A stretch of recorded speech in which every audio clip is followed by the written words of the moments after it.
मुल्क में एक तबका ऐसा है जो चाहता है कि मईशत का पहिया ना चले। जिस पार्टी में ब्लैकमेल किया जाए कि इतने इतने लोग अगर ना लाए गए तो टिकट नहीं मिलेगा, तो आप इसे क्या कहेंगे? सीनियर वजीर शर्जील इनाम मेमन की मीडिया से गुफ्तगू, कहा कि पीटीआई मुल्क में अनारकी चाहती है, पीटीआई के कारकुनान को वरगलाया जा रहा है।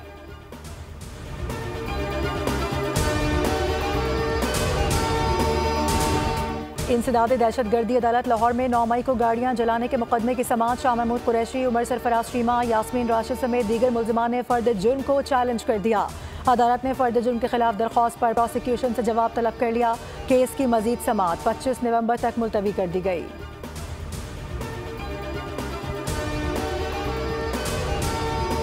नाकाबिले तस्खीर दिफा में शानदार पेशकदमी। कराची एक्सपो सेंटर में आज से 4 रोज़ा दिफाई नुमाइश आइडियाज़ 2024 का आगाज़। नुमाइश में असलहा, टैंक, जंगी तैयारे और हेलीकॉप्टर्स पेश किए जाएंगे।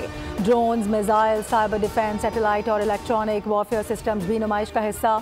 इफ्तिताही तकरीब से खिताब में वज़ीर दिफा ख्वाजा आसिफ ने कहा कि पाकिस्तान दुनिया में अमन के लिए अहम किरदार निभा रहा है। दुनिया भर से आए मंदूबीन दिफाई नुमाइश से फ़ायदा उठाएं। दिफाई नुमाइश के मौके पर 7 दिन के लिए कराची में दफ़ा 144 नाफिज है। मुतबादिल ट्रैफिक प्लान जारी कर दिया गया।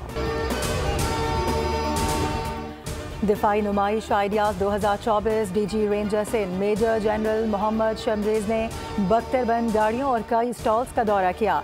डीजी रेंजर्स ने जदीद असलहा, ड्रोन्स और दीगर दिफाई सामान का मुआयना किया। मौजूद स्टाफ ने डीजी रेंजर्स को ब्रीफिंग दी।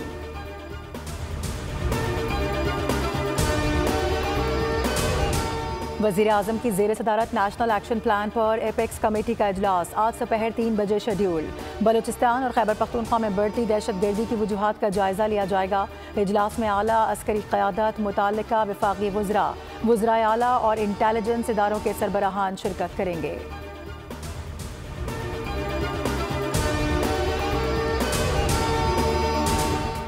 और वज़ीर आला सिंध सैयद मुराद अली शाह का बच्चों से ज़्यादती की रोकथाम के आलमी दिन पर पैगाम। कहा कि इस दिन के मनाने का मकसद बच्चों और उनके वालिदैन में इस्तेहसाल के हवाले से बेदारी पैदा करना है। हमें अपने माशरे से इल्म, शऊर और बेदारी के ज़रिए दरिंदगी और हैवानियत का खात्मा करना होगा।